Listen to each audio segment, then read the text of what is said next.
Hey guys, just wanted to go through how I build a worm farm out of a styrofoam box. In Australia, these boxes are used for transporting broccoli. You probably find they use them for prawns and fish. Pharmaceuticals can get shipped in smaller ones of them. There's quite a lot of different boxes around that are made of styrofoam that you can repurpose. Just going through how I do it, the drainage in the box. I basically silicone a few inches of garden hose into the bottom of the box.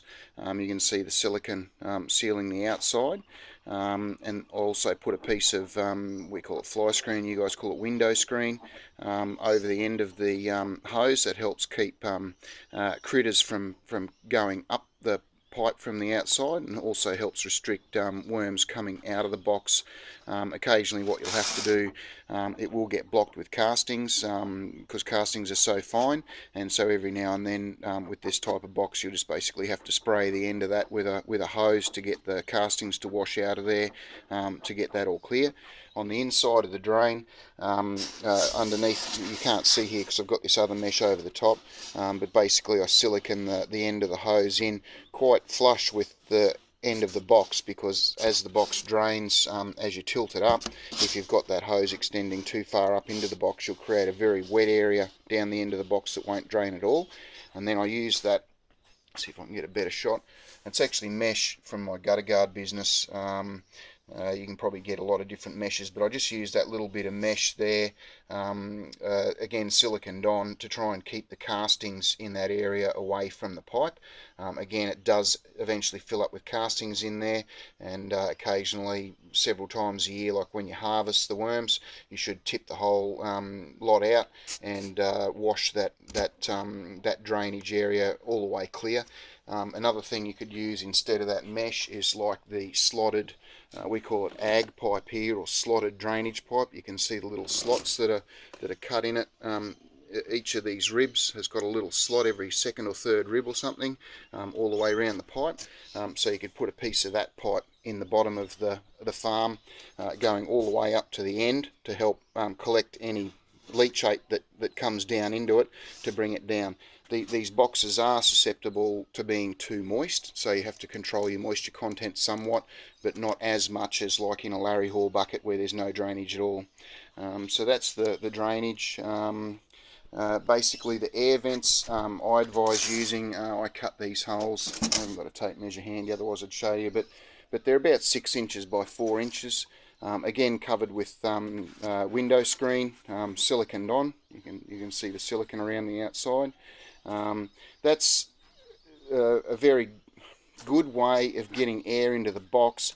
Some people drill small holes into worm farms, and I think I've worked out, I'll have to look, but or you can look on my website, I think I worked out you'd need 12,000 1/32 of an inch holes, which is like a 1 mil hole, a 1 mil drill bit. You'd need 12,000 of them to equal the 2 vents that I've got.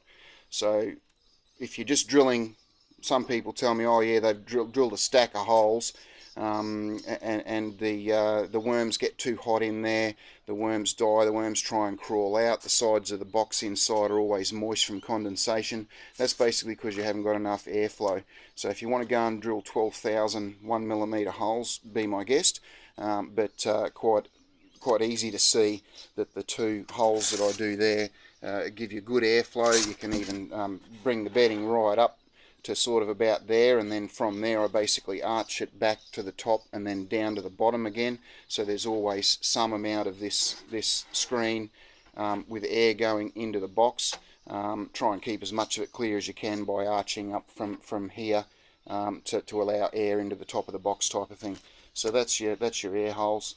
One thing to note is that, again, I don't know about you guys over there, but I'm sure our window screen is like 1.5mm square, or it might be 1mm square.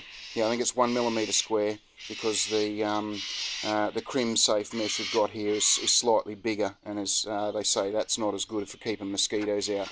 So this will keep mosquitoes out. It'll probably let some fruit fly in and out, but the thing to note is that small worms of juvenile size and even some breeder size worms can actually get out of this in bad conditions, like if the bedding's bad or if there's a huge storm going around. They will actually come out and you'll see them over the outsides of the box. Pretty much any system where the walls of the box are moist, or if you've got them out in the weather and there's a huge storm comes along, the low pressure system of the storm and also the moisture on the walls promotes the worms to move out of their bedding, and the wet walls allow them to climb the walls and then they get out. So if you can do anything you can to increase airflow, to keep them under cover so they're not getting damp, to maintain dry walls on that box, that'll help contain the worms into the box. And what I usually do in the bottom of these boxes is I put a lot of coarse. I'll usually put like the top of an egg carton. I'll break it in half and cover the end with that bit of egg carton, again to try and keep a little bit of bedding away from there. And then I'll basically use any coarse sort of cardboard I've got around, like egg cartons torn into just the cups, or large squares of cardboard, and I'll put quite a lot of that cardboard through the center of the box, again to promote drainage initially, and air pockets and such like that. So that's how I set up the bottom drainage in the box. I normally, when I've been using them as breeder boxes, I always have the lids on them, again because mine were outside, so they needed lids on them. If you're keeping them inside with red worms in them, you could possibly leave the lids off, again to promote airflow. If you're going to leave the lid off, you wouldn't need the air vents in the sides. But even red worms in really bad situations will climb out of the box, so something to restrict them is probably good. But just know in like if you know you gets particularly hot where you are, you could remove the lid if the boxes were inside and just monitor the worms whether they were climbing out of the bedding. The lid on the box allows you to stack them. I've personally stacked them 3 high. They are quite heavy though when they're full of castings, so you just got to be careful that whatever you've stacked them on isn't going to fall over and put the whole stack over.